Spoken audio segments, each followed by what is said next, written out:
ಜ್ಞಾನೋಕ್ತಿಗಳ ಗ್ರಂಥ 27ನೇ ಅಧ್ಯಾಯ 3ನೇ ವಚನದಲ್ಲಿ ಹೇಳುತ್ತಾ ಇದೆ, ಕಲ್ಲು ಭಾರ ಮರಳು ಭಾರ, ಎರಡಕ್ಕಿಂತಲೂ ಮೂಢನ ಕೋಪವು ಬಲು ಭಾರ. ಸೊ ನಾನು ನಮ್ಮ ಒಂದು ಆಲಯ ಕಟ್ತಾ ಇರುವಾಗ ನಾನಲ್ಲಿ ಕೂತ್ಕೊಂಡಿದ್ದಾಗ ಎಲ್ಲೋ ಒಂದು ವಾಟ್ಸಪ್ ಗ್ರೂಪಲ್ಲಿ ಈ ಒಂದು ವಾಕ್ಯ ಬಂತು. ನಾನು ನೋಡೋಣಪ್ಪ ಹೆಂಗಿದೆ ಈ ವಾಕ್ಯ ಅಂತ ನಾನು ತೆಗೆದಾಗ ಆ ವಾಕ್ಯ ಖಂಡಿತ ಅಲ್ಲಿ ಒಂದು ಸಿಮೆಂಟ್ ಕಲ್ಲಿದೆ ಮತ್ತು ಬಂಡೆಗಲ್ಲಿದೆ, ಆಮೇಲೆ ಮರಳಿದೆ, ಸಾಧಾರಣ ಮರಳು, ಬೇರೆ ಥರ ಮರಳಿದ್ದಾವೆ. ಆದರೆ ನೋಡುವಾಗ ಮರಳಿಗೂ ಭಾರ ಇದೆ, ಕಲ್ಲಿಗೂ ಭಾರ ಇದೆ ಅಲ್ವಾ, ತೂಕ ಇದೆ. ಆದರೆ ಇಲ್ಲಿ ದೇವರ ವಾಕ್ಯವು ಎಷ್ಟೋ ಕಾಲಗಳ ಹಿಂದೆ ದೇವರ ವಾಕ್ಯವು ಕೋಪವನ್ನು ಹೋಲಿಕೆ ಮಾಡಿ ಇಲ್ಲಿ ಬರೆಸಿರುವುದನ್ನು ನಾವು ನೋಡುತ್ತಾ ಇದ್ದೇವೆ. ಕಲ್ಲು ಭಾರ ಮರಳು ಭಾರ, ಎರಡಕ್ಕಿಂತಲೂ ಮೂಢನ ಕೋಪವು ಬಲು ಭಾರ. ಪ್ರಿಯರೇ, ಕೋಪ ಬರದೇ ಇರುವಂಥವ್ರು ಯಾರಾದರೂ ಇದ್ದೀರಾ ಇಲ್ಲಿ? ಯಾರಾದರೂ ಇದ್ದೀರಾ? ಕೋಪನೇ ಬರಲ್ಲ ಪಾಸ್ಟ್ರೇ ನನಗೆ ಅಂತ ಹೇಳೋರು ಯಾರಾದರೂ ಇದ್ದೀರಾ? ಯಾರಿಲ್ಲಲ್ಲ, ಎಲ್ರಿಗೂ ಕೋಪ ಬರುತ್ತೆ. ಇವತ್ತು ಹರೀಶ್ ಅವರು ಆರಾಧನೆ ಮಾಡುವಾಗಲೂ ಕೂಡ ಯೇಸು ಸ್ವಾಮಿಗೆ ಕೋಪ ಬಂತು ಅಂತ ಹೇಳ್ತಾರೆ ಅಲ್ವಾ. ಯಾವಾಗ ದೇವರ ಆಲಯವನ್ನು ಕಳ್ಳರ ಗವಿಯಾಗಿ ಮಾಡಿದರೋ ಯೇಸು ಸ್ವಾಮಿಗೂ ಕೂಡ ಕೋಪ ಬಂತು. ಹಾಗಾದರೆ ಕೋಪವು ತಪ್ಪಲ್ಲ, ಆದರೆ ಇಲ್ಲಿ ಏನಂತ ಹೇಳ್ತದೆ? ಮೂಢನ ಕೋಪವು, ಅಂದರೆ ಮೂರ್ಖತನದ ಕೋಪವು, ಅಂದರೆ ಅದಕ್ಕೆ ಅರ್ಥವಿಲ್ಲದೆ ಇರುವ ಕೋಪ, ಸುಮ್ಮನೆ ಬರುವ ಕೋಪ. ವಿಧವಾಗಿ ನಾವು ಇನ್ನೂ ಸ್ವಲ್ಪ ವ್ಯಕ್ತಿಗಳ ಮೂಲಕವಾಗಿ ಯಾವ ರೀತಿಯಾದಂಥ ಕೋಪ ಎಲ್ಲವನ್ನು ನಾವು ನೋಡಿಕೊಳ್ಳಲಿಕ್ಕಿದ್ದೇವೆ. ಸೊ ಒಬ್ಬ ವ್ಯಕ್ತಿ ಈ ರೀತಿಯಾಗಿ ಹೇಳಿದ, ನನಗೆ ಕೋಪನೇ ಬರಲ್ಲ ಅಂತ ಹೇಳಿದ್ರಂತೆ. ಏನು ಬರಲ್ಲಂತೆ? ಕೋಪನೇ ಬರಲ್ಲ ಅಂತ ಹೇಳಿದಂತೆ. ಆವಾಗ ಒಬ್ಬ ತರಲೆಯವರು ಇರ್ತಾರಲ್ಲ ಹುಡುಗರು, ಬೇಕಾಗಿ ಎಲ್ಲ ಮಾಡೋದು, ನಿಮಗೆ ಕೋಪನೇ ಬರಲ್ವಾ ಅಂತ ಕೇಳೋದು. ಇಲ್ಲಪ್ಪ ಕೋಪನೇ ಬರಲ್ಲ. ಮತ್ತೊಂದು ಸರಿ ಹೇಳ್ರಿ, ನಿಮಗೆ ಕೋಪ ಬರಲ್ವಾ ಅಂತ ಹೇಳಿ. ಇಲ್ಲಪ್ಪ ಕೋಪ ಬರಲ್ಲ. ಇನ್ನೊಂದು ಸರಿ ಹೇಳ್ರಿ, ನಿಮಗೆ ಕೋಪ ಬರಲ್ವಾ? ಇಲ್ಲಪ್ಪ ನನಗೆ ಕೋಪ ಬರಲ್ಲ. ಸರ್ ಇನ್ನೊಂದು ಸರಿ ಕೇಳ್ತಾ ಇದ್ದೀನಿ, ಕೋಪ ಬರಲ್ವಾ? ಇಲ್ಲಯ್ಯ ನನಗೆ ಕೋಪ ಬರಲ್ಲ. ಸರ್ ಇನ್ನೊಂದು ಸರಿ ಕೇಳ್ತೀನಿ, ಕೋಪ ಬರಲ್ಲ. ಇಲ್ಲ ನನಗೆ ಕೋಪ ಬರಲ್ಲ. ಸರ್ ಇನ್ನೊಂದೇ ಒಂದು ಸರಿ ಕೇಳ್ತೀನಿ, ಕೋಪ ಬರಲ್ವಾ? ಇಲ್ಲಪ್ಪ ಕೋಪ ಬರಲ್ಲ ಅಂತ ಹೇಳ್ತಾ ಇದ್ದೀನಿ. ಇನ್ನೊಂದು ಸರಿ ಕೇಳ್ತಾನೆ, ಕೋಪ ಬರಲ್ವಾ ಸರ್ ಅಂತ ಹೇಳ್ತಾರೆ. ಎಷ್ಟು ಸರಿ ನಿಮ್ಗೆ ಹೇಳೋದು? ಒಂದ್ಸರಿ ಹೇಳಿದ್ರೆ ಅರ್ಥ ಆಗಲ್ವಾ? ಕೋಪ ಬರಲ್ಲ ಅಂತ ಹೇಳಿದ್ದೀನಿ ತಾನೆ?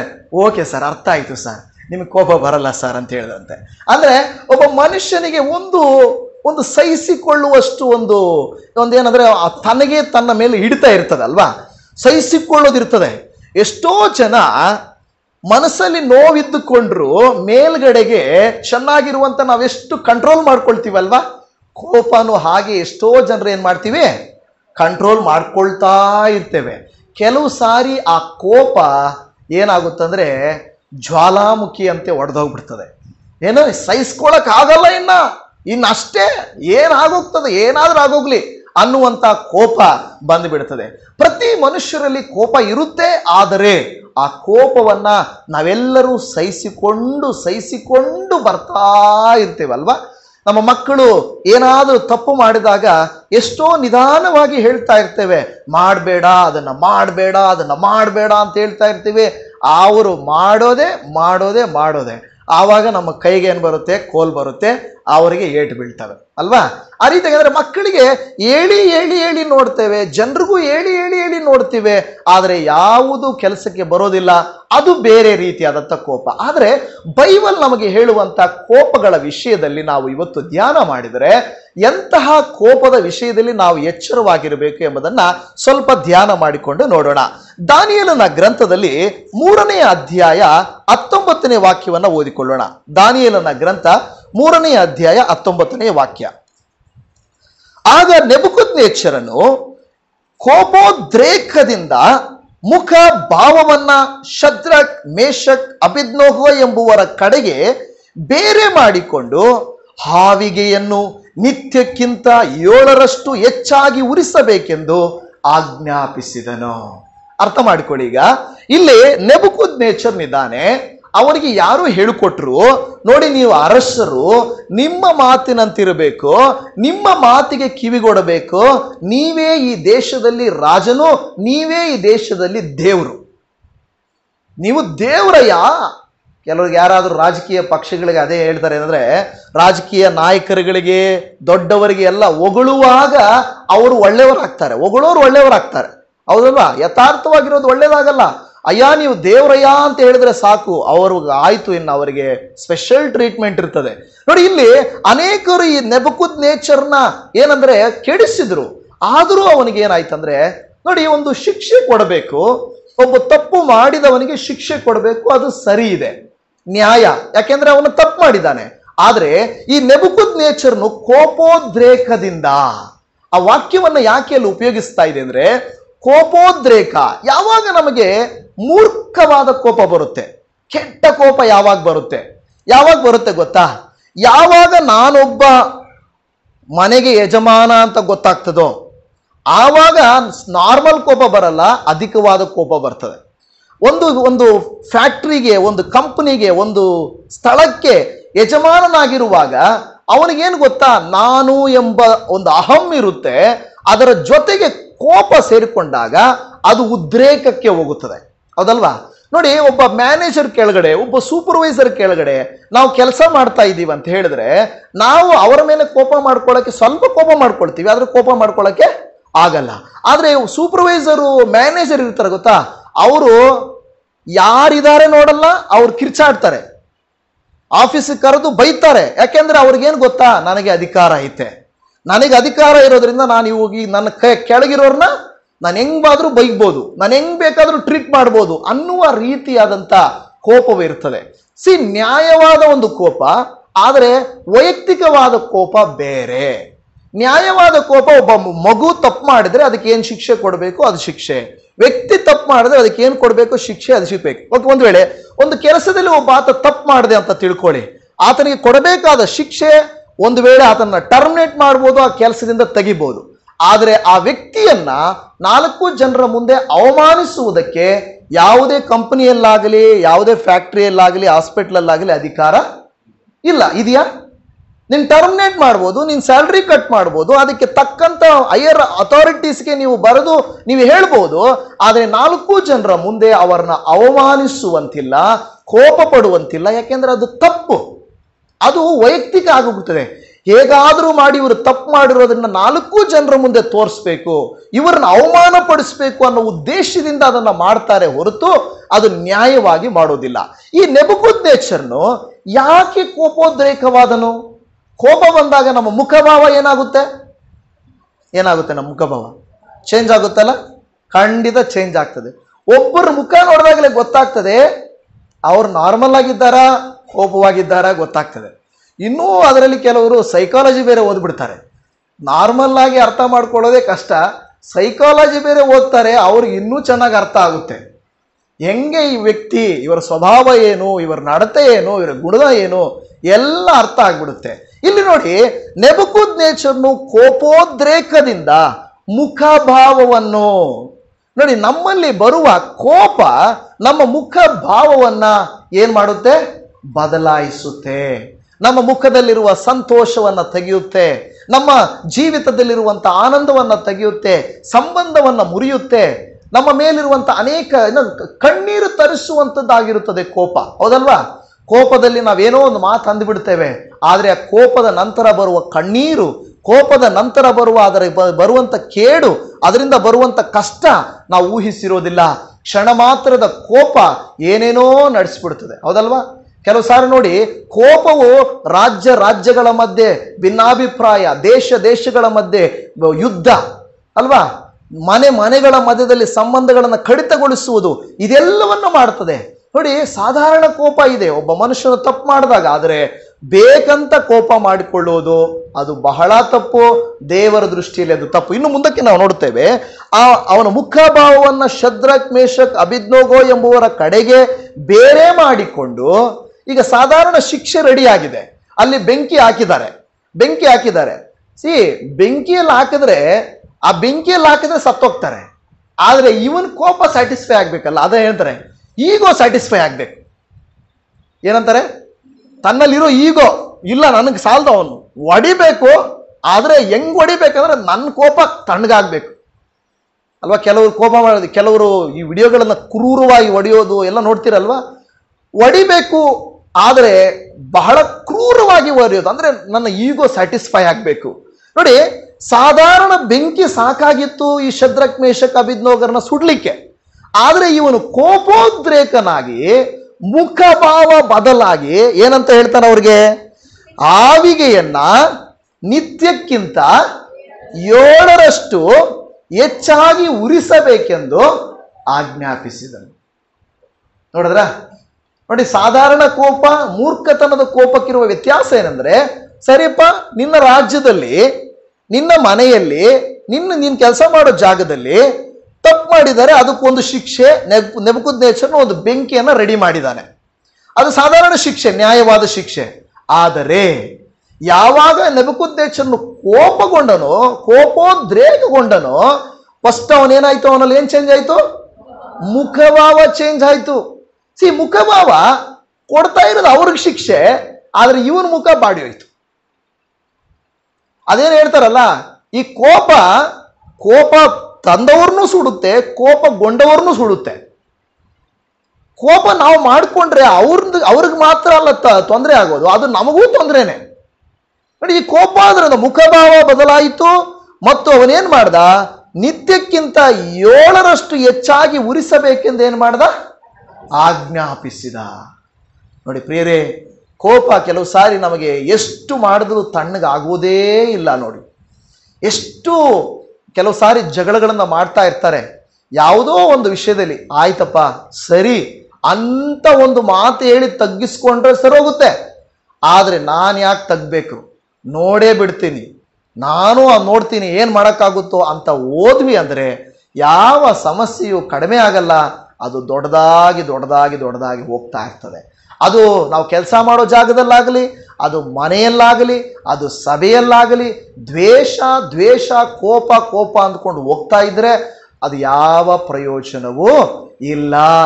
ಅದು ಬೆಂಕಿಗೆ ಇನ್ನೂ ಅದೇನೋ ತುಪ್ಪ ಸುರಿದ ಹಾಗೆ, ಬೆಂಕಿಗೆ ಇನ್ನೂ ಎಣ್ಣೆ ಸುರಿದ ಹಾಗೆ ಇನ್ನೂ ಜಾಸ್ತಿ ಆಗ್ತಾ ಇರುತ್ತೆ ಹೊರತು ಕಡಿಮೆ ಆಗುವುದಿಲ್ಲ. ದೇವರು ನಮಗೆ ಹೇಳೋದೇನೆಂದ್ರೆ, ನಾವು ಆ ರೀತಿಯಾಗಿ ಕೋಪಕ್ಕೆ ಕೋಪವನ್ನು ಸೇರಿಸಿಕೊಂಡು ಉದ್ರೇಕಗೊಂಡು ಹೋಗ್ತಾ ಇರಬಾರ್ದು, ಬದಲಾಗಿ ನಾವು ಶಾಂತವುಳ್ಳವರಾಗಿರಬೇಕು ಅಂತ ದೇವರ ವಾಕ್ಯ ಹೇಳ್ತದೆ. ಇನ್ನೊಂದು ವಾಕ್ಯವನ್ನು ನಾವು ಓದ್ಕೊಳ್ಳೋಣ. ಜ್ಞಾನೋಕ್ತಿಗಳ ಗ್ರಂಥ 17ನೇ ಅಧ್ಯಾಯ ಅದರ 12ನೇ ವಾಕ್ಯವನ್ನ ಓದ್ರಿ. ಜ್ಞಾನೋಕ್ತಿಗಳ ಗ್ರಂಥ 17ನೇ ಅಧ್ಯಾಯ 12ನೇ ವಾಕ್ಯ. ಮೂರ್ಖತನದಲ್ಲಿ ಮುಳುಗಿರುವ ಮೂಢನಿಗೆ ಎದುರಾಗುವುದಕ್ಕಿಂತಲೂ ಮರಿಗಳನ್ನು ಕಳೆದುಕೊಂಡ ಕರಡಿಗೆ ಎದುರಾಗುವುದು.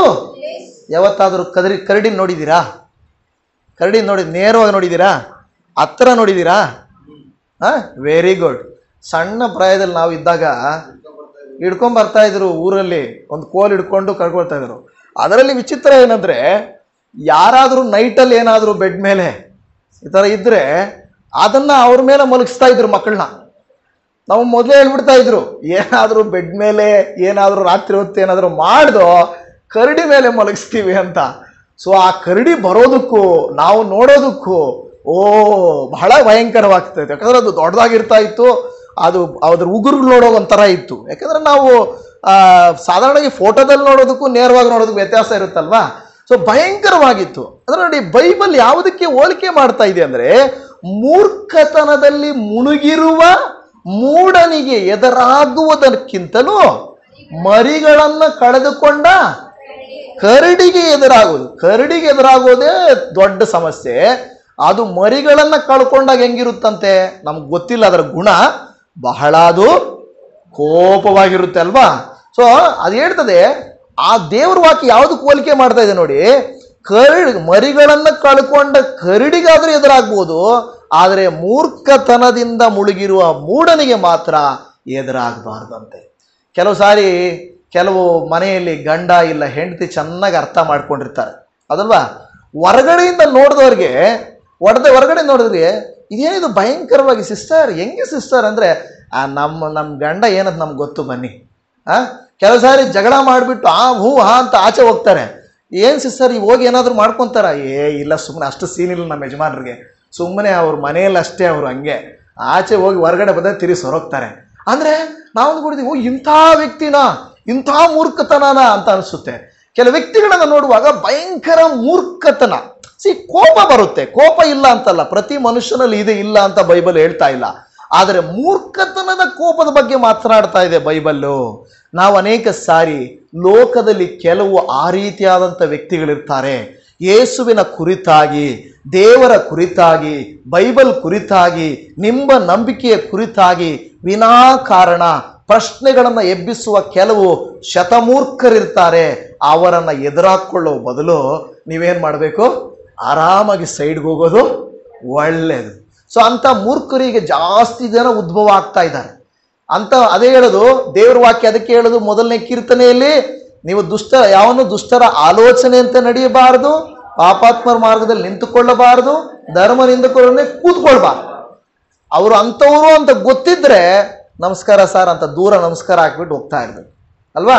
ಯಾಕೆಂದ್ರೆ ನಾವು ಅವ್ರನ್ನ ಎದುರುಗೊಳ್ಳೋದು ಹೆಂಗಿರುತ್ತಂದ್ರೆ, ನೀವು ಹೆಂಗೆ ಹೇಳಿ ಅದು ಅಪ್ಪ ಹಾಕಿದ ಆಲದ ಮರ. ಅವರ ಆನ್ಸರ್ ಹೆಂಗಿರುತ್ತಂದ್ರೆ, ಅಪ್ಪ ಹಾಕಿದ ಆಲದ ಮರ. ಅಪ್ಪ ಹಾಕಿದ ಆಲದ ಮರ ಅಂದ್ರೆ ಗೊತ್ತಾ ನಿಮಗೆ? ಇಲ್ಲ ಇಲ್ಲ, ನೀನು ಯಾಕಿದು ಮಾಡ್ತಾ ಇದ್ದ? ನನಗೆ ಗೊತ್ತಿಲ್ಲ, ನಮ್ಮ ಅಪ್ಪ ಮಾಡ್ತಾ ಇದ್ದ. ಇದನ್ನ ಯಾಕೆ ಹಿಂಗೆ ಮಾಡಿದ್ದೀರಾ? ನನಗೆ ಗೊತ್ತಿಲ್ಲ, ನಮ್ಮ ಅಪ್ಪ ಮಾಡ್ತಾ ಇದ್ದ.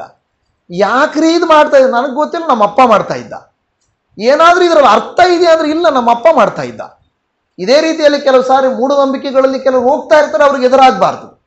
ಒಬ್ಬ ವ್ಯಕ್ತಿ ಈ ಮೂಢನಂಬಿಕೆ ಇದ್ರಂತೆ. ಒಬ್ಬಾತ ಸ್ನಾನ ಮಾಡಕ್ಕೆ ಹೋಗ್ತಾ ಇದ್ನಂತೆ. ಸ್ನಾನ ಮಾಡಕ್ಕೆ ಮೊದಲ ಕಾಲದಲ್ಲಿ ಏನು ಮಾಡ್ತಾ ಇದ್ರು? ಬಿಂದಿಗೆ ಎತ್ಕೊಂಡು ಹೋಗ್ತಾ ಇದ್ರು ಅಲ್ವಾ? ಆ ಕಾಲದಲ್ಲಿ ಎಲ್ಲ ಸೇಮ್ ಬಿಂದಿಗೆಗಳೇ. ಈ ಏನಂತಾರೆ, ಕೆಲವು ಒಳ್ಳೆ ಇದೆಯಲ್ಲ ಪಾತ್ರೆಗಳೇನಂತಾರೆ ಅದನ್ನ, ಕಂಚದ, ಹಿತ್ತಾಳೆ, ತಾಮ್ರ. ಓಕೆ, ಆ ಟೈಮಲ್ಲಿ ಅಂಥದ್ದೇ ಎತ್ಕೊಂಡು ಹೋಗ್ತಾ ಇದ್ರು. ಈ ಥರ ಎತ್ಕೊಂಡು ಸ್ನಾನಕ್ಕೆ ಹೋಗ್ತಾನಂತೆ, ನದಿ ಹತ್ರ, ಕೆರೆ ಹತ್ರ ಎತ್ಕೊಂಡು ಹೋದ್ರೆ ಸುಮಾರು ಪಾತ್ರೆಗಳಿದಾವಂತೆ, ಸುಮಾರು ಬಿಂದಿಗೆಗಳು. ಅವಾಗ ಈತನ ಏನು ಮಾಡ್ಬಿಟ್ಟ, ನೀಟಾಗಿ ಎತ್ಕೊಂಡೋಗಿ ಅಲ್ಲಿ ಇಟ್ಬಿಟ್ಟು ಅಲ್ಲಿ ಎಲ್ಲಿ ಹುಡುಕಾಡಿ ಒಂದು ಕಲ್ಲು ಎತ್ಕೊಂಡು ಬಂದು, ನಂದು ಮಾತ್ರ ಗುರ್ತಿರ್ಲಿ ಅಂತ ಒಳಗಡೆ ಕಲ್ಲಾಗ್ತಾನಂತೆ. ಯಾಕಂದ್ರೆ ಗುರ್ತಿಡಿದ ಅವಾಗ ನಾನು ಕಲ್ಲು ಹಾಕಿದ್ದೀನಿ ಒಳಗಡೆ ಅಂತ ಹೋಗಿ ಸ್ನಾನ ಮಾಡ್ಕೊಂಡು ಬರ್ತಾನಂತೆ. ಸ್ನಾನ ಮಾಡ್ಕೊಂಡು ನೋಡೋಷ್ಟರಲ್ಲಿ ಎಲ್ಲಾ ಬಿಂದಿಗೆಗಳಲ್ಲಿ ಕಲ್ಲಿದೆ ಅಂತೆ. ಎಲ್ಲಾ ಬಿಂದಿಗೆಗಳಲ್ಲಿ ಕಲ್ಲಿದೆ. ಅವಾಗ ಇವನಿಗೆ ಆಶ್ಚರ್ಯ ಆಯ್ತಂತೆ. ಯಾಕಪ್ಪ ಅಂದ್ರೆ, ಇನ್ನೊಬ್ಬ ಅಲ್ಲೇ ನೋಡ್ತಾನಂತೆ, ಬಿಂದಿಗೆ ಎತ್ಕೊಂಡ್ಬಂದಂತೆ. ಇವನ್ ಹೆಂಗ್ ಮಾಡಿದ್ನಲ್ವಾ, ಅದೇ ರೀತಿ ಹೋಗಿ ಕಲ್ಲಿಗೆ ಹುಡ್ಕಾಡ್ಕೊಂಡು ಎತ್ಕೊಂಡ್ಬಂದು ಅದ್ರಲ್ಲಿ ಹಾಕಿ ಹೋಗ್ತಾ ಇದ್ದಾನಂತೆ. ಯಾಕೆ ಹಿಂಗೆ ಮಾಡ್ತಾ ಇದ್ದೆ ಅಂದ್ರೆ, ನನಗೆ ಗೊತ್ತಿಲ್ಲ, ಎಲ್ಲರೂ ಹಂಗೆ ಮಾಡ್ತಾ ಇದ್ರು, ನಾನು ಹಿಂಗೆ ಮಾಡ್ತಾ ಇದ್ದೀನಿ ಅಂತ. ಹೆಂಗಿದೆ ಅಂದ್ರೆ ನೋಡಿ, ಇವನು ಮಾಡಿದ್ದೇನಕ್ಕೆ? ನನ್ನ ಬಿಂದಿಗೆ ಗುರ್ತು ಸಿಗಲಿ ಅಂತ ಮಾಡಿದ್ದು. ಆದ್ರೆ ಅವರೆಲ್ಲ ಏನ್ ಮಾಡ್ತಾ ಇದಾರೆ, ಓ ಇಲ್ಲಿ ಸ್ನಾನ ಮಾಡ್ಬೇಕಾದ್ರೆ ಹಿಂಗೆ ಮಾಡ್ಬೇಕೇನೋ, ಇಲ್ಲಿ ಬಿಂದಿಗೆ ಇಡಬೇಕಾದ್ರೆ ಹಿಂಗೆ ಮಾಡ್ಬೇಕೇನೋ ಅಂತ ಹೇಳ್ಬಿಟ್ಟು ಎಲ್ಲ ಕಲ್ ತಂದು ಹಾಕ್ಬಿಟ್ಟು ಹೋಗ್ತಾರೆ. ಅಂದ್ರೆ ಆ ರೀತಿಯಾಗಿ ಇರ್ತಂತೆ. ಅಂದ್ರೆ ನೋಡಿ, ಕೆಲವರು ನೀವೇನಾದ್ರೂ ಪ್ರಶ್ನೆ ಮಾಡಕ್ ಹೋಗ್ರಿ, ದೇವರ ವಿಷಯ, ಭಕ್ತಿ ವಿಷಯ, ಅವ್ರೇನು ಹೇಳಲ್ಲ, ನಾನು ಒಪ್ಕೊಳ್ಳಲ್ಲ, ನಮ್ಮದು ಇದೇ ಸಂಪ್ರದಾಯ, ನಾವು ಇದೇ ನಂಬಿರೋದು, ನೀನೇನು ಹೇಳಿದ್ರೆ ನಾನು ನಂಬಲ್ಲ. ಈ ರೀತಿಯಾಗಿರುವಂತ ಶತಮೂರ್ಖರು, ಕೋಪೋದ್ರೇಕಗಳಿರ್ತಾರೆ. ನಿಮ್ಮ ಲೈಫಲ್ಲಿ, ನನ್ನ ಲೈಫಲ್ಲಿ ನಾವು ಯಾವಾಗಲೂ ಜಾಗರೂಕತೆಯಿಂದ ಇರಬೇಕು. ಯಾಕೆಂದ್ರೆ ಅದು ಬಹಳ ಮುಖ್ಯ. ಯಾಕೆಂದ್ರೆ ದೇವರ ವಾಕ್ಯ ಹೇಳ್ತದೆ, ಮರಿಗಳನ್ನ ಕಳ್ಕೊಂಡ ಕರಡಿಗೆ ಎದುರಾಗುವುದು ಲೇಸು ಅವರಿಗೆ ಎದುರಾಗುವುದಕ್ಕಿಂತ. ಯಾಕೆಂದ್ರೆ ಮೂರ್ಖತನದಲ್ಲಿ ಮುಳುಗಿರುವ ಮೂಢನು ಆ ರೀತಿಯಾಗಿ ಇರುತ್ತಾರೆ ಅಂತ ದೇವರ ವಾಕ್ಯ ಹೇಳ್ತಾ ಇದೆ. ನಾವು ಇನ್ನೊಂದು ವ್ಯಕ್ತಿಯನ್ನ ನಾವು ಎಸ್ತೇರಳ ಗ್ರಂಥದಲ್ಲಿ ನೋಡುತ್ತೇವೆ. ಎಸ್ತೇರಳ ಗ್ರಂಥ 3ನೇ ಅಧ್ಯಾಯದ 5 ಮತ್ತು 6ನೇ ವಚನದಲ್ಲಿ ನಾವು ನೋಡೋಣ. ಎಸ್ತೇರಳ ಗ್ರಂಥ. ಮೊರ್ದೆಕೈಯು ಸಾಷ್ಟಾಂಗ ನಮಸ್ಕಾರ ಮಾಡುವುದಿಲ್ಲವೆಂದು ಹಾಮಾನನ್ನು ನೋಡಿ ಬಹು ಕೋಪವುಳ್ಳವನಾದನು. ಅವನು ಮೊರ್ದೆಕೈಯನೊಬ್ಬನ ಮೇಲೆಯೇ ಕೈ ಎತ್ತುವುದು ಸಾಲದೆಂದೆಣಿಸಿ, ಇವನು ಯೆಹೂದ ಜನಾಂಗದವನೆಂದು ಕೇಳಿದ ಮೇಲೆ ಆಶಾರೋಷನ ರಾಜ್ಯದಲ್ಲಿದ್ದ ಮೊರ್ದೆಕೈಯ ಬಂಧುಗಳನ್ನು, ಅಂದರೆ ಎಲ್ಲಾ ಯೆಹೂದ್ಯರನ್ನು ಸಂಹರಿಸಬೇಕೆಂದು ನಿರ್ಣಯಿಸಿಕೊಂಡನು. ನೋಡಿ, ಈಗ ಇವನು ಏನ್ ಮಾಡ್ತಾ ಇದ್ದಾನೆ, ಮೊರ್ದೆಕೈಯನ ಬಗ್ಗೆ ಕೋಪ ಇದೆ. ಅವನೇನಂತ ಆಲೋಚನೆ ಮಾಡ್ತಾ ಇದ್ದಾನೆ, ಇವನ ಜನಾಂಗನೇ ನಾನೇನ್ ಮಾಡ್ಬೇಕು, ಸಂಹಾರ ಮಾಡ್ಬೇಕು. ಯಾಕೆ? ನನಗೆ ನಮಸ್ಕಾರ ಆಗ್ತಾ ಇಲ್ಲ.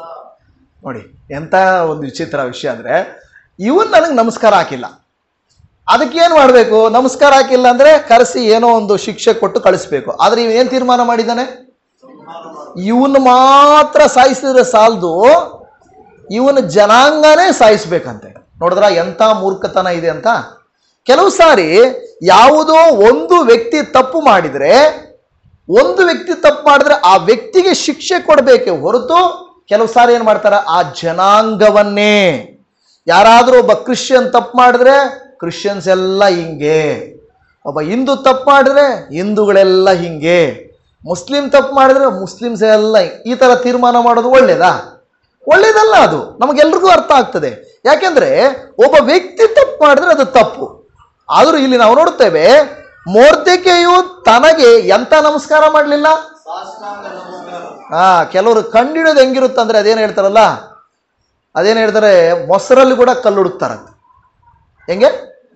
ಮೊಸರಲ್ಲಿ ಕೂಡ ಕಲ್ಲಿಡ್ತಾರೆ. ನಿಮಗೆ ಇಷ್ಟವಾದ್ರೆ ಅವ್ರೇನೇ ಮಾಡಿದ್ರು ಬಿಟ್ಬಿಡ್ತೀರಾ. ನಿಮಗೇನಾದ್ರೂ ವ್ಯಕ್ತಿ ಇಷ್ಟವಾಗಿಲ್ಲ ಅಂದ್ರೆ, ಆ ವ್ಯಕ್ತಿ ಇಷ್ಟವಾಗಿಲ್ಲ ಅಂದ್ರೆ ಅವ್ರು ಮಾಡೋದೆಲ್ಲ ನಿಮಗೆ ತಪ್ಪಾಗೇ ಕಾಣಿಸ್ತದೆ. ಹೌದಲ್ವಾ? ತಪ್ಪಾಗೇ ಕಾಣಿಸ್ತದೆ. ಏನೇ ಮಾಡಲಿ ತಪ್ಪಾಗಿ ಕಾಣಿಸ್ತದೆ. ನೋಡಿ, ಇಲ್ಲಿ ಪಾಪ ಈ ಒಂದು ವ್ಯಕ್ತಿ ಏನಂದ್ರೆ, ಮೊರ್ದೆಕೈಯು ತನಗೆ ಸಾಷ್ಟಾಂಗ ನಮಸ್ಕಾರ ಮಾಡಬೇಕಾಗಿತ್ತಂತೆ. ಬರೀ ನಮಸ್ಕಾರ ಅಲ್ಲ, ಸಾಷ್ಟಾಂಗ ನಮಸ್ಕಾರ ಮಾಡಬೇಕು. ಈಗ ಮೊರ್ದೆಕೈ ಯಾಕೆ ಸಾಷ್ಟಾಂಗ ನಮಸ್ಕಾರ ಮಾಡಿಲ್ಲ? ಯಾಕೆ ಮಾಡಲಿಲ್ಲ? ಯಾಕೆ ಮಾಡಲಿಲ್ಲ ಗೊತ್ತಾ? ಯಾಕೆಂದ್ರೆ ಅವನು ಯಹೂದನು, ಜ್ಯೂಸ್. ಅವ್ರು ಏನ್ ಮಾಡ್ತಾರೆ ಗೊತ್ತಾ? ದೇವ್ರ ವಾಕ್ಯ ಏನು ಹೇಳುತ್ತೆ? ನಿನ್ನ ದೇವರಾದ ಕರ್ತನಿಗೆ ಹೊರತು ಯಾರಿಗೂ ನೀನು ಅಡ್ಡ ಬಿಡಬಾರ್ದು, ಸಾಷ್ಟಾಂಗ ನಮಸ್ಕಾರ ಮಾಡಬಾರ್ದು, ನೀನು ಬೇರೆಯವ್ರನ್ನ ದೇವರೆಂದು ಅಂಗೀಕಾರ ಮಾಡಿಕೊಳ್ಬಾರ್ದು. ಸಾಷ್ಟಾಂಗ ನಮಸ್ಕಾರ ಮಾಡೋದು ದೇವರಿಗೆ ಒಬ್ಬರಿಗೆ, ಅದು ಮನುಷ್ಯರಿಗೆ ಮಾಡಬಾರ್ದು. ಈಗ ಈ ಮೊರ್ದೆಕೈನು ಸಾಷ್ಟಾಂಗ ಮಾಡಲಿವೆಂದು ಹಾಮಾನನ್ನು ನೋಡಿ ಏನು ಮಾಡ್ತಾನೆ, ಬಹು ಕೋಪವುಳ್ಳವನಾದನು. ಸಾಧಾರಣ ಕೋಪ ಅಲ್ಲ, ಅದೇ ಹೇಳ್ತದ ಮೂರ್ಖತನದ ಕೋಪ. ಕೆಲವು ಸಾರಿ ನಮ್ಮ ಸಾಧಾರಣ ಕೋಪ ಮೂರ್ಖತನದ ಕೋಪವಾಗಬಾರದು. ದೇವರ ವಾಕ್ಯ ಹೇಳ್ತದೆ ನಾವು ಕೋಪ ಮಾಡ್ಕೊಳ್ತೀವಂತ ಹೇಳ್ತದೆ ತಾನೆ. ದೇವರ ವಾಕ್ಯ ಹೇಳ್ತದೆ, ಬೇಕಾದ್ರೆ ನೀವು ನಾವು ಓದಿದ್ದೀವಿ, ಎಲ್ಲ ವಾಕ್ಯಗಳು ನಮ್ಗೆ ಗೊತ್ತಿದೆ. ಎಫೆಸದವರಿಗೆ ಬರೆದ ಪತ್ರಿಕೆ 4ನೇ ಅಧ್ಯಾಯ 26 ಮತ್ತು 27ನೇ ವಚನ. ಕೋಪ ಮಾಡಬೇಕಾದರೂ ಪಾಪ ಮಾಡಬೇಡಿರಿ. ನಿಮ್ಮ ಸಿಟ್ಟು, ಹಾಗಾದ್ರೆ ಸಿಟ್ಟು ಬರಲ್ಲ, ಬಂದವನು ಕೋಪಿಷ್ಟ, ಕೋಪ ಮಾಡಿಕೊಂಡವರೆಲ್ಲ ಪಾಪಿಷ್ಟ ಅಲ್ಲ. ಇಲ್ಲಿ ಗಮನಿಸಿರಿ, ಕೋಪ ಮಾಡಿಕೊಂಡವರೆಲ್ಲ ಪಾಪಿಷ್ಟರಲ್ಲ. ಆದರೆ ನಿಮ್ಮ ಕೋಪ ಪಾಪಕ್ಕೆ ತಿರುಗದಿರಲಿ. ಕೋಪ ಬರುತ್ತೆ, ಆದರೆ ಅದು ಮೂರ್ಖತನಕ್ಕೆ ತಿರುಗಬಾರದು. ಆ ಕೋಪ ಪಾಪಕ್ಕೆ ತಿರುಗಬಾರದು. ಆದಷ್ಟು ಬೇಗನೆ ಅದನ್ನು ಏನ್ ಮಾಡ್ಬೇಕಂತೆ, ಸರಿ ಮಾಡಿಕೊಳ್ಳಬೇಕೆಂದು ಬೈಬಲ್ ಹೇಳ್ತಾ ಇದೆ. ಅದನ್ನು ಸರಿ ಮಾಡಿಕೊಳ್ಳಬೇಕೆಂದು ಹೇಳ್ತಾ ಇದೆ. ಯಾಕೆಂದ್ರೆ ಅದಕ್ಕೆ ದೇವರ ವಾಕ್ಯ ಹೇಳ್ತದೆ. ಯಾಕೋಬನ ಪತ್ರಿಕೆ 1ನೇ ಅಧ್ಯಾಯ ಅದರ 19, 20ನೇ ವಾಕ್ಯದಲ್ಲಿ ಹೇಳ್ತದೆ, ಕೋಪ ಬಂದಾಗ ನಾವು ಯಾವ ರೀತಿಯಾಗಿ ನಡ್ಕೊಳ್ಬೇಕು, ಯಾವ ರೀತಿಯಾದಂತ ಮನೋಭಾವ ಇರಬೇಕು ಅಂತ ಅಲ್ಲಿ ಹೇಳ್ತಾ ಇದೆ. ನನ್ನ ಪ್ರಿಯ ಸಹೋದರರೇ, ನೀವು ಬಲ್ಲವರು, ಆದರೆ ಪ್ರತಿಯೊಬ್ಬನು ಕಿವಿಗೊಡುವುದರಲ್ಲಿ, ತೀವ್ರವಾಗಿಯೂ ಮಾತಾಡುವುದರಲ್ಲಿ, ನಿಧಾನವಾಗಿಯೂ ಕೋಪಿಸುವುದರಲ್ಲಿಯೂ. ಯಾವುದರಲ್ಲಿ ನಿಧಾನ? ಕೋಪದಲ್ಲಿ ಹೆಂಗೆ ನಿಧಾನ ಮಾಡ್ಕೊಳ್ಳೋದು?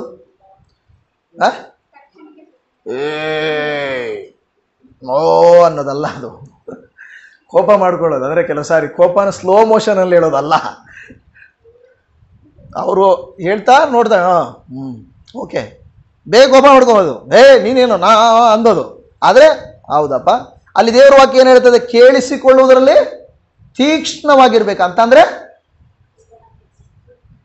ಕೇಳಿಸ್ಕೊಳ್ಳೋದ್ರ ತೀಕ್ಷ್ಣ ಅಂದ್ರೆ ಏನು? ಗಮನ ಇಡ್ಬೇಕು. ಹೌದಾ, ಸರಿ, ಹೌದಾ, ಹಾಗ ನಿಧಾನವಾಗಿ ಕೇಳಿಸ್ಕೋಬೇಕು, ತೀಕ್ಷ್ಣವಾಗಿರ್ಬೇಕು, ಸ್ಪಷ್ಟವಾಗಿರ್ಬೇಕು. ಅವ್ರು ಮಾತಾಡ್ತಾ ಇರ್ತಾರೆ, ಇವ್ರು ಈ ಕಡೆ ಮಾತಾಡ್ತಾ ಇರ್ತಾರೆ. ನೀನು ಹೇಳೋದು ನಾನೇನು ಕೇಳಿಸ್ಕೊಳ್ಳೋದು ಅನ್ನೋ ರೀತಿ ಆ ಕಡೆ ಹೋಗ್ತಾ ಇರ್ತಾರೆ. ಹಂಗಲ್ಲ, ದೇವರು ನಮಗೆ ಹೇಳ್ಕೊಡ್ತಾ ಇದ್ದಾರೆ, ನಾವು ಕೇಳಿಸ್ಕೊಳ್ಳೋದ್ರಲ್ಲಿ ತೀಕ್ಷ್ಣವಾಗಿರ್ಬೇಕು, ಕೋಪ ಮಾಡ್ಕೊಳ್ಳೋದ್ರಲ್ಲಿ ನಿಧಾನವಾಗಿರ್ಬೇಕು. ಅಂದ್ರೆ ಕೋಪ ಮಾಡ್ಕೊಂಡ್ರೆ ನೀನು ಪಾಪ ಮಾಡ್ದಂಗಂತ ಬೈಬಲ್ ಹೇಳ್ತಾ ಇಲ್ಲ. ಕೋಪಿಸಿಕೊಳ್ಳುವ ಪರಿಸ್ಥಿತಿ ಇದ್ರೆ ಬಂದ್ರೆ ನೀನು ನಿಧಾನಿಸಬೇಕು. ದೇವರ ವಾಕ್ಯ ನಮಗೆ ಹೇಳ್ತದೆ, ನೀನು ಕೋಪಿಸಿಕೊಳ್ಳುವುದರಲ್ಲಿ ನಿಧಾನಿಸಬೇಕು ಎಂದು ಹೇಳುತ್ತಾ ಇದೆ. ಮೊದಲ ಯೋಹಾನನ ಪತ್ರಿಕೆ 3ನೇ ಅಧ್ಯಾಯ 12ನೇ ವಚನವನ್ನ ನಾವು ನೋಡುತ್ತೇವೆ. ಒಬ್ಬ ವ್ಯಕ್ತಿಯ ಕುರಿತಾಗಿ ಮೊದಲ ಯೋಹಾನ 3ನೇ ಅಧ್ಯಾಯ 12ನೇ ವಚನದಲ್ಲಿ ಹೇಳ್ತಾ ಇದೆ, ಕೆಡುಕನಿಂದ ಹುಟ್ಟಿ ತನ್ನ ತಮ್ಮನನ್ನ ಕೊಂದು ಹಾಕಿದ ಕಾಯಿನಂತೆ ನಾವು ಇರಬಾರದು. ಯಾವ ಕಾರಣದಿಂದ ಅವನನ್ನು ಕೊಂದು ಹಾಕಿದನು? ತನ್ನ ಕೃತ್ಯಗಳು ಕೆಟ್ಟವುಗಳು, ನೀತಿಗೆ ಸರಿಯಾದವುಗಳು ಆಗಿದ್ದರಿಂದಲೇ. ಈಗ ಏನಾಯ್ತು? ಕಾಯಿನನಿಗೆ ತನ್ನ ತಮ್ಮನಾದ ಏಬೇಲನ ಮೇಲೆ ಕೋಪ ಬಂತು. ಅಷ್ಟೇ, ಸಿಂಪಲ್. ಕೋಪ ಮಾಡ್ಕೊಳ್ಳೋದು ಸಹಜ ಅಲ್ವಾ? ಆದರೆ ಕೋಪ ಏನಾಯ್ತು? ಕೊನೆಗೆ ತನ್ನ ತನ್ನ ತಮ್ಮನನ್ನ ಕೊಲ್ಲುವಷ್ಟು ಕೋಪ ಬಂತು. ಮೊನ್ನೆ ಯಾವಾಗ ಒಂದು ಘಟನೆ ನಡೀತಲ್ಲ, ನಿಮಗೆ ಕೆಲವರು ಗೊತ್ತಿರ್ಬೋದು. ಹಾಸನದಲ್ಲಿ ಒಂದು ಹುಡುಗಿ ಪಾಪ ನನ್ನ ಮದುವೆ ಆಗಲ್ಲ ಅಂತ ಹೇಳಿದ್ದಕ್ಕೆ ಆ ಮಗುವಿನ ತಲೆನ ಕಡ್ದುಬಿಟ್ಟು ಓಡೋಗ್ಬಿಟ್ಟಿದ್ದಾನೆ. ಎಲ್ಲಿ? ಹಾಸನದಲ್ಲ, ಕೊಡಗಲ್ಲಿ. ಅಂದರೆ ಎಷ್ಟು ಮೂರ್ಖತನದ ಕೋಪ ಆ ವ್ಯಕ್ತಿಗೆ ಇರ್ಬೋದು, ಆಲೋಚನೆ ಮಾಡಿ. ಮೊನ್ನೆ ಎಲ್ಲೋ ಕೋಲಾರದಲ್ಲಿ ಒಂದು ಘಟನೆಯನ್ನು ನಾವು ಓದಿದ್ವಲ್ಲ. ಕೋಲಾರದಲ್ಲಿ ಸ್ನೇಹಿತರೆಲ್ಲ ಯಾವುದೋ ಒಂದು ವಿಷಯಕ್ಕೆ ಬರ್ತ್ಡೇಗೆ ಪಾರ್ಟಿ ಕೊಟ್ಟಿಲ್ಲ ಅಂತ ಕರ್ಕೊಂಡೋಗಿ ಕೊಲೆ ಮಾಡಿ, ಬರ್ತ್ಡೇಗೆ ಪಾರ್ಟಿ ಕೊಟ್ಟಿಲ್ಲ ಯವನಸ್ಥರು ಅಂತ ಹೇಳ್ಬಿಟ್ಟು ಕರ್ಕೊಂಡೋಗಿ ಕೊಲೆ ಮಾಡಿ. ಕೋಪ ಇರಬೇಕು, ಆದರೆ ಈ ರೀತಿಯಾದಂಥ ಕೋಪೋದ್ರೇಕ ಆಗುವಂಥದ್ದು ಎಷ್ಟೋ ಜನರ ಜೀವಿತ, ಎಷ್ಟೋ ಜನರ ಕುಟುಂಬಗಳು ಹಾಳಾಗುವಂಥದ್ದು ಒಂದು ದೊಡ್ಡ ಕೋಪದಿಂದ. ಅದಕ್ಕೆ ದೇವರ ಮಕ್ಕಳಾದಂಥ ನಮಗೆ ಹೇಳ್ಕೊಡೋದು, ನೀವು ಎಂತಹದೇ ಪರಿಸ್ಥಿತಿ ಆದರೂ ನೀವು ಏನು ಮಾಡಬೇಕು? ತಾಳ್ಮೆಯಿಂದ ಕೋಪಕ್ಕೆ ನಿಧಾನಿಸಬೇಕು, ಕೇಳಿಸಿಕೊಳ್ಳೋದ್ರಲ್ಲಿ ತೀಕ್ಷ್ಣವಾಗಿರಬೇಕು ಅಂತ ದೇವರ ವಾಕ್ಯ ಹೇಳ್ತಾ ಇದೆ. ಇನ್ನೊಂದು ವಾಕ್ಯವನ್ನು ಓದಿಕೊಳ್ಳೋಣ. ಆದಿಕಾಂಡ ಗ್ರಂಥ 49ನೇ ಅಧ್ಯಾಯ 7ನೇ ವಚನ. ಆದಿಕಾಂಡ ಗ್ರಂಥ 49ನೇ ಅಧ್ಯಾಯ 7ನೇ ವಚನ.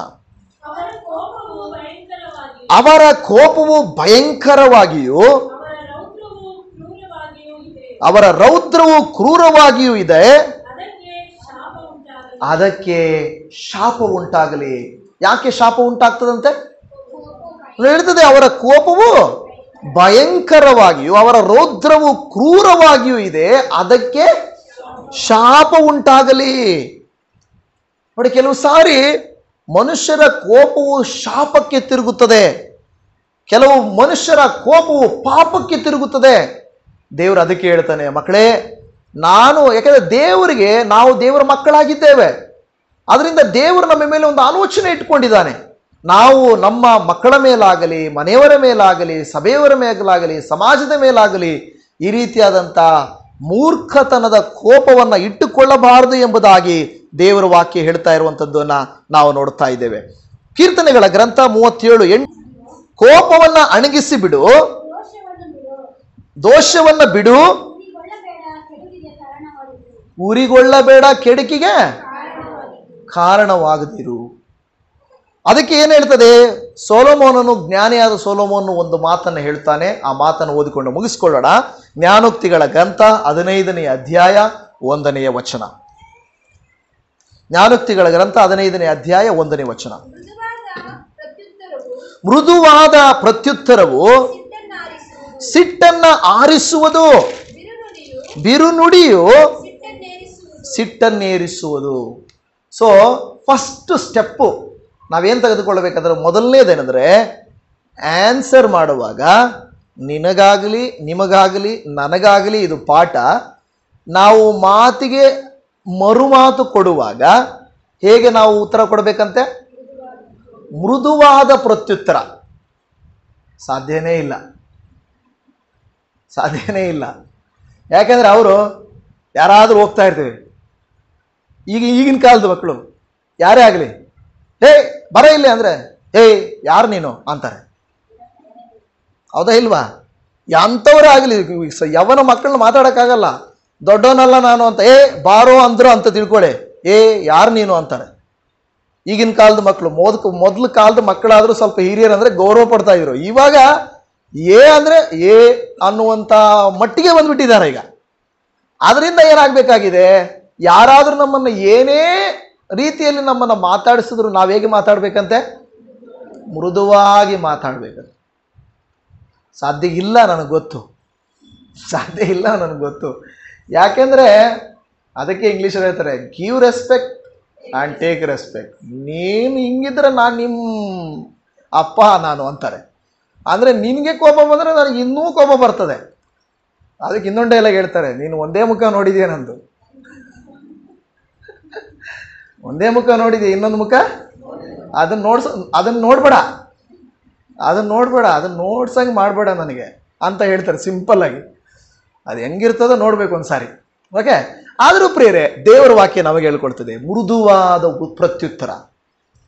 ಸುಲಭ ಅಲ್ಲ, ನಾನು ಹೇಳ್ತಾ ಇದ್ದೇನೆ, ನನಗೂ ಹೇಳ್ತಾ ಇದ್ದೀನಿ, ನಾನು ಸೀರಿಯಸ್ ಆಗಿ ಹೇಳ್ತೇನೆ, ಸುಲಭ ಅಲ್ಲ. ಆದರೆ ದೇವರು ನಮಗೆ ಈ ಥರ ಇರ್ರಿ ಅಂತ ಹೇಳ್ಕೊಡ್ತಾ ಇದ್ದಾರೆ. ನಿಮ್ಮ ಪ್ರತ್ಯುತ್ತರ ಹೇಗಿರಬೇಕಂತೆ? ಮೃದುವಾದ ಪ್ರತ್ಯುತ್ತರವು ಸಿಟ್ಟನ್ನು ಆರಿಸುವುದು. ಕೆಲವು ಸಾರಿ ಕೋಪ ಆಡಿದವರಿಗೆ ನೀರು ಹಾಕಬೇಕು ಹೊರತು ಬೇಕಂತ ತುಪ್ಪ ಸುರಿಬಾರ್ದು. ಇವಾಗ ತುಪ್ಪ ಸಿಗಲ್ಲ, ಇವಾಗ ಡೀಸೆಲು ಪೆಟ್ರೋಲೇ ಸಿಗೋದು ಅಲ್ವಾ.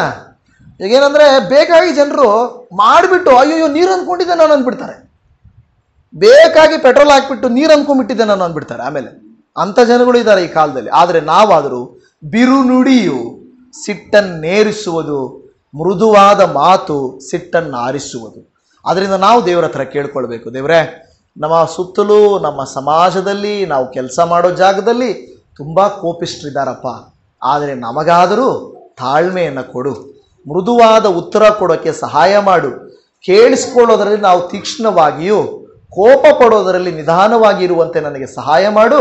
ಅದರಿಂದ ಅನೇಕ ಸಮಸ್ಯೆಗಳು ಪರಿಷ್ಕಾರ ಆಗುತ್ತದೆ ಎಂಬುದಾಗಿ ನಾವು ಪ್ರಾರ್ಥನೆ ಮಾಡಿಕೊಳ್ಳೋ. ತಲೆಯನ್ನು ಬಾಗಿಸಿ ನಾವೆಲ್ಲರೂ ಪ್ರಾರ್ಥನೆ ಮಾಡೋಣ. ಹಾಲೆಲೂಯ.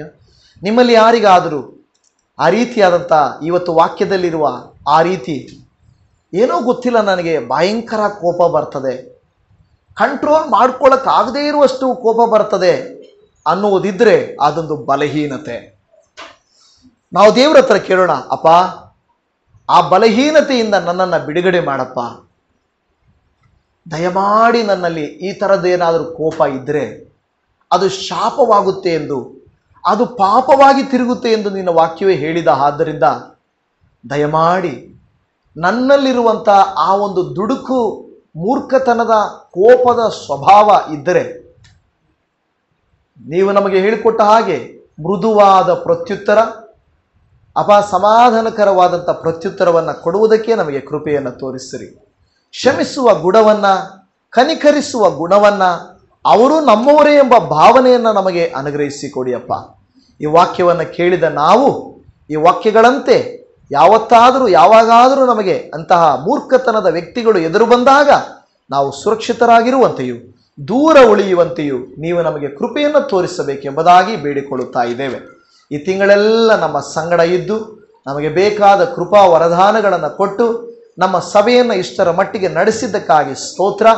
ಅನೇಕರನ್ನು ಮಕ್ಕಳನ್ನು, ವೃದ್ಧರನ್ನು, ದೇವರೇ ಕರ್ತನೆ, ಕಷ್ಟದಲ್ಲಿರುವಂಥವರನ್ನು, ಕಣ್ಣೀರಿನಲ್ಲಿರುವಂಥವರನ್ನು, ಅನೇಕ ದೂರದಿಂದ ಬಂದು ಈ ಪ್ರಾರ್ಥನೆಯಲ್ಲಿ ಭಾಗವಹಿಸಿ ನಿನ್ನ ವಾಕ್ಯಗಳನ್ನು ಕೇಳಿ ಈ ಒಂದು ಅನ್ಯೂನ್ಯತೆ ನಮಗೆ ಚೆನ್ನಾಗಿದೆ, ಇದೊಂದು ಕುಟುಂಬ ಥರ ಇದೆ ಎಂಬುದಾಗಿ ಬಂದಿರುವಾಗ ಈಗ ನಮ್ಮ ಕುಟುಂಬಗಳಲ್ಲಿರುವಂಥ ಸಮಸ್ಯೆಗಳನ್ನು ಕೂಡ ನೀಗಿಸು ಸ್ವಾಮಿ.